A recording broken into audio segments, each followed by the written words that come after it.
Hey, my name is Jordan, and I've been best friends with Marcus since middle school.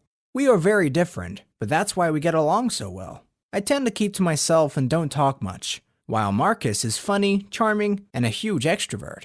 About a year ago, I met my girlfriend, Angela, at a computer club. I really liked her, and I couldn't believe it when she agreed to go on a date with me. It wasn't long before we were getting steady, and I couldn't have been happier. But there was one problem. Whenever my best friend Marcus hung out with us, my girlfriend Angela wouldn't stop flirting with him. She acted as if he was some kind of god, and I hated it. I mean, I know I'm not as funny as Marcus, but seeing my girlfriend always laugh at his jokes made me feel very insecure. And when the three of us were together, they talked to each other all the time while I stayed quiet. It was so awkward. What made it worse was that Angela kept asking me to invite Marcus over. It made me feel like she only dated me to get closer to him. That's why I came up with a plan to take revenge and show Angela how I felt. My sister, Julia, has a friend, Rachel, who's a model.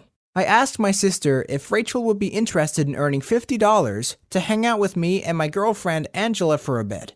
I figured that if Rachel flirted with me the way Angela did with Marcus, she'd understand why I didn't want him hanging around with us. My sister and Rachel loved the idea. So I invited Angela to have a board game night with them, and she agreed. Once we had a game out, I made my first joke and said, "Ugh, this board game is more complicated than the math tests." Rachel started to laugh so hard, she almost fell off her chair. She said, "You're right. You're so funny, Jordan." My girlfriend Angela wasn't laughing though. She already looked annoyed, which meant that my plan was working. After a bit, I said, "This game's alright, but why don't we play beer pong?" Then Rachel said, "That would be so much fun. I bet you're amazing at it." And then she fluttered her eyelashes at me, doing this cute little giggle. To be honest, Rachel was almost doing too good a job. She was flirting so hard, I felt a little uncomfortable, but I figured it was all part of the plan. After a while, my girlfriend Angela asked if she could talk to me in private.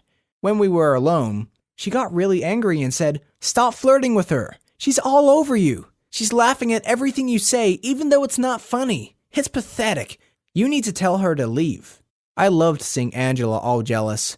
Now she knew how it felt to worry about losing me. I asked her, "So how come you can laugh every time my friend Marcus opens his mouth, but the second a girl seems interested in me, I have to get rid of her?" Angela shook her head and said, "That's different. There's nothing going on with Marcus." Then I told her, "Well, I like it when someone enjoys my jokes. And if you don't think they're funny, you can go home." "Fine, I will," she stormed out, saying, "Forget about seeing me again. It's over between us." When I told Julia and Rachel what happened, they were really sorry. But then Rachel had an idea. "Why don't we pretend we're a couple?" she suggested. "We can put up photos of us together on Instagram. I bet it'll make Angela even more jealous." So we started a fomance. And you'll never believe what happened. Angela came up to me at the computer club and begged me to get back with her.